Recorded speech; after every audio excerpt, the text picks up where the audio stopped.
रामलाल और कृष्णा ये तीनों थे। अब तेरा कीमे का कीमा और बोटी का बोटी हो जाएगा। राशिद मियां स्वयं।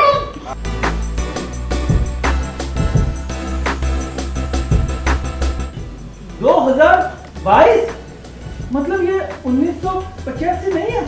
अरे बाबा 1950 2022 है।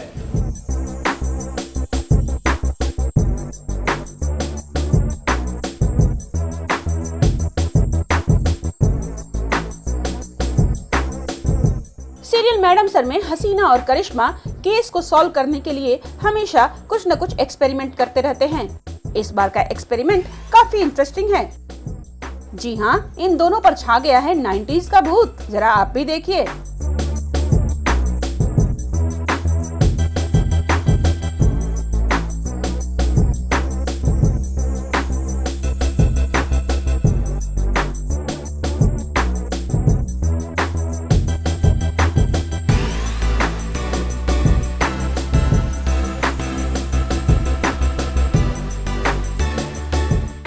ये लुक है 80s का 90s का लुक, 90s का नहीं, आई थिंक 80s का लुक है ये।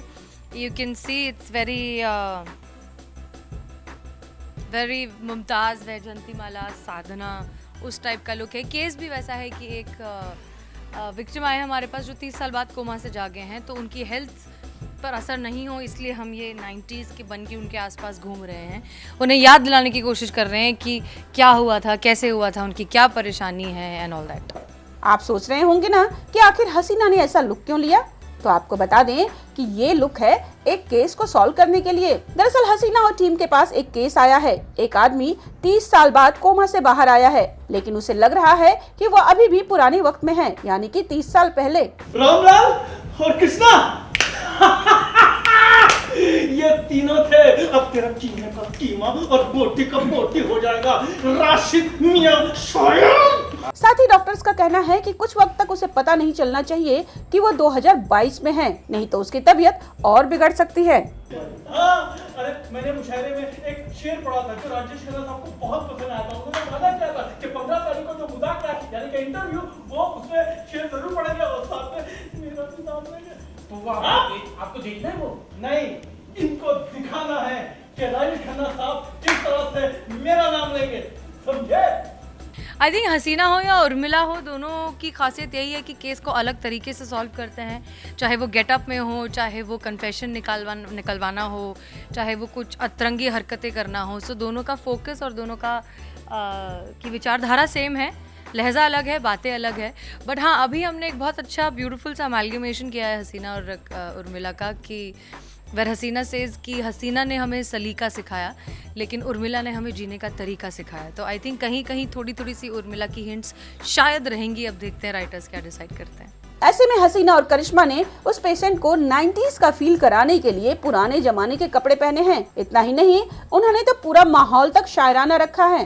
नमस्ते, आदाब, सत श्री अकाल। केम छो है? केम छो? देखिए, चहेते सितारे एक दूसरे के भाग में आप सबका स्वागत है। अब मेरे सामने बैठे हैं सदी के सबसे बड़े सुपरस्टार राजेश खन्ना जी। ये देखिए, राजेश खन्ना की एंट्री हुई, दूसरा राजेश खन्ना आया। तो राजेश खन्ना जी, पिछला भाग हमारा कंटिन्यू।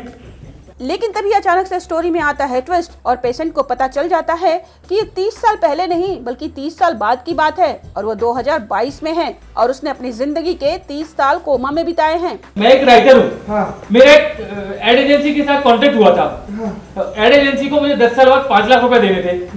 तो 10 लाख रुपए देने के लिए आज की डेट है 15 अप्रैल 2022, लेकिन वो देने से मना कर रहे हैं। क्या 2022 मतलब ये 1985 नहीं है? अरे बाबा 1950 2022 है। 2022 चल रहा है? नहीं बाबा, 2022 है। देखिए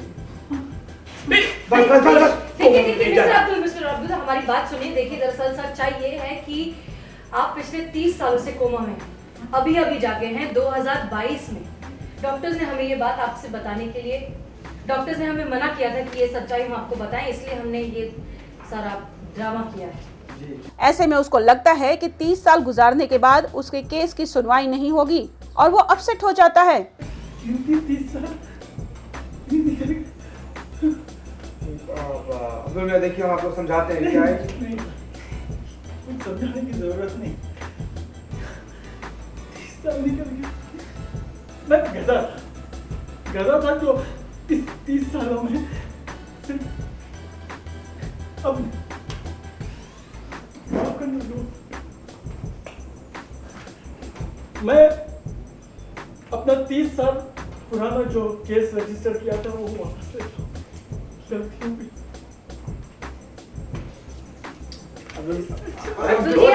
लेकिन हसीना उसे रोकने की कोशिश करती है और कहती है कि पुलिस ने सबका केस सॉल्व किया है और उसका भी होगा। फोकस है, फोकस है। नहीं, हमारे इस महिला पुलिस थाने में कभी भी कोई भी केस वापस नहीं लिया जाता, सिर्फ सॉल्व होता है और इस केस की जड़ तक भी हम पहुंच करेंगे। केस आखिर है क्या, उसके लिए आपको देखना पड़ेगा madam sir. Thank you for all the love. आप ही के प्यार के लिए हम ये सब अतरंगी सतरंगी चीज़ें करते रहते हैं and we hope this entertains you. I hope this puts a smile on your face and makes your day. So keep all the love.